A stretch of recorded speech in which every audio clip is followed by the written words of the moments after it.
Bismillahirrahmanirrahim. Assalamualaikum warahmatullahi wabarakatuh. Alhamdulillahirrabbilalamin. Wabihi nasta'in ala umuri dunya waddin. Assalatu wassalamu ala asyrafil anbiya'i wal mursalin wa ala alihi wa sahbihi ajmain. Amma ba'd. Baik, kawan-kawan, pada video kali ini saya akan menyampaikan tentang strategi pembelajaran mandiri, yang mana video ini dibuat untuk memenuhi tugas mata kuliah strategi dan model pembelajaran yang diampu oleh Bapak Humaydi MPDI. Baik, sebelumnya perkenalkan, saya Rianingsih, mahasiswi semester 7 reguler 3 di Sekolah Tinggi Ilmu Tarbiyah Al-Hairiyah, Citangkil, Cilegon, dengan NIM 2021010015. Baik, yang pertama ada deskripsi strategi pembelajaran mandiri. Strategi pembelajaran mandiri adalah cara belajar yang dilakukan oleh individu secara aktif tanpa pengawasan langsung dari guru. Dan inti dari strategi ini adalah mengembangkan inisiatif, kemandirian, dan kemampuan mengatur diri sendiri dalam proses belajar. Baik, selanjutnya adalah ciri-ciri strategi pembelajaran mandiri. Pertama, tujuan berbentuk piramid. Yang kedua, sumber dan media belajar. Yang ketiga, tempat belajar. Keempat, waktu belajar. Yang kelima, tempo dan irama belajar. Keenam, cara belajar. Dan ketujuh, evaluasi hasil belajar. Baik, selanjutnya ada metode strategi pembelajaran mandiri.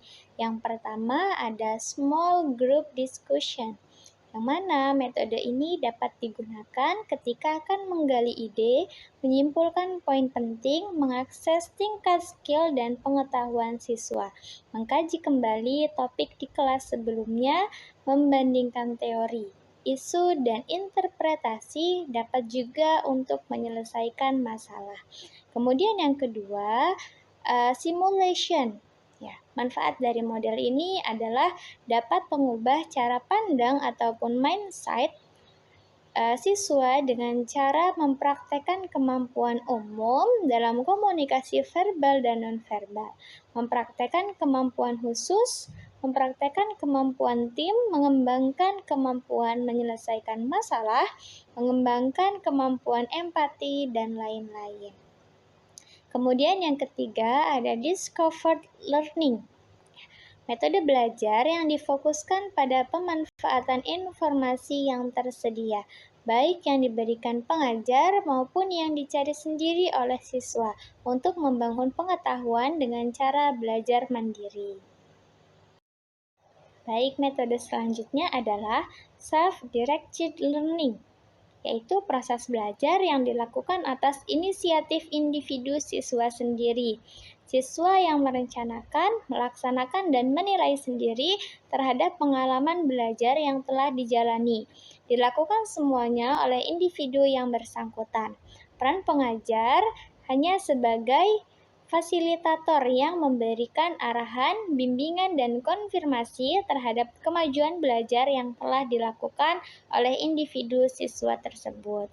Kemudian selanjutnya ada cooperative learning, yang mana metode belajar berkelompok yang dirancang oleh pengajar untuk memecahkan suatu masalah atau kasus untuk mengerjakan suatu tugas. Kelompok ini terdiri atas beberapa orang siswa yang memiliki kemampuan akademik yang beragam.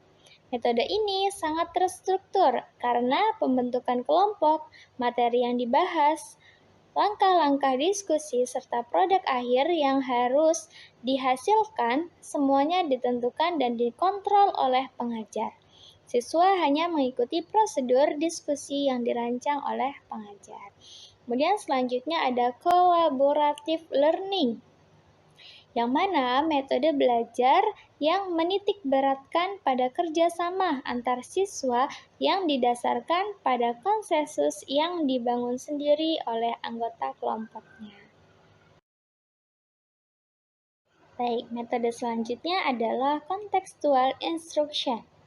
yaitu konsep belajar yang membantu pengajar mengaitkan isi mata pelajaran dengan situasi nyata dalam kehidupan sehari-hari dan memotivasi siswa untuk membuat keterhubungan antara pengetahuan dan aplikasinya dalam kehidupan sehari-hari sebagai anggota masyarakat, pelaku kerja profesional, ataupun manajerial, entrepreneur, maupun investor.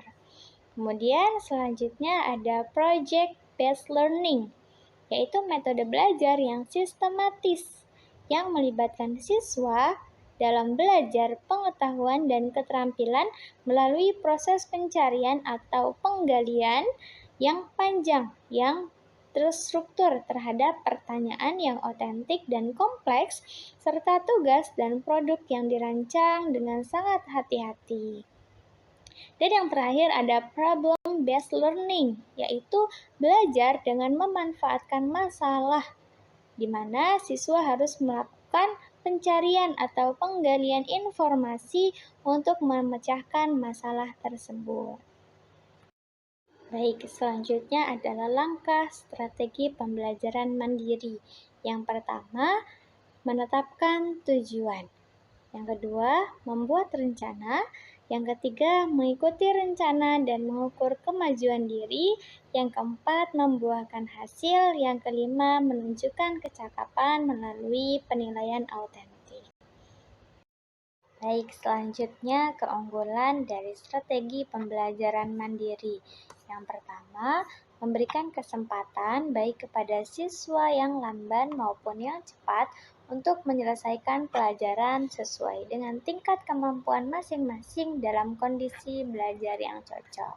Kemudian yang kedua, rasa percaya diri dan tanggung jawab pribadi yang dituntut dari siswa oleh program belajar mandiri mungkin dapat berlanjut sebagai kebiasaan dalam kegiatan pendidikan lain. Tanggung jawab atas pekerjaan dan tingkah laku pribadi. Kemudian yang ketiga, menyebabkan lebih banyaknya perhatian tercurah kepada siswa perseorangan dan memberi kesempatan yang lebih luas untuk berlangsungnya interaksi antar siswa.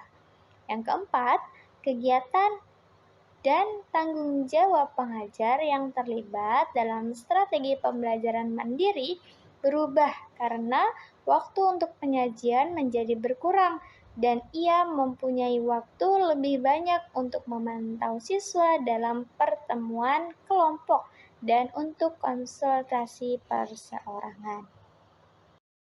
Selanjutnya, keunggulan yang kelima adalah membentuk siswa yang mandiri dan bertanggung jawab.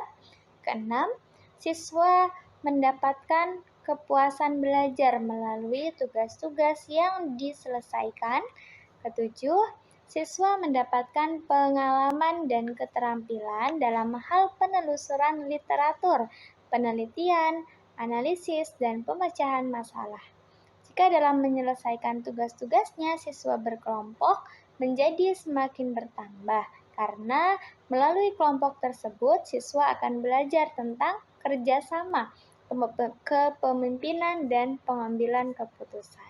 Dan keunggulan yang terakhir yakni mencapai tujuan akhir dan pendidikan, yaitu siswa dapat menjadi guru bagi dirinya sendiri.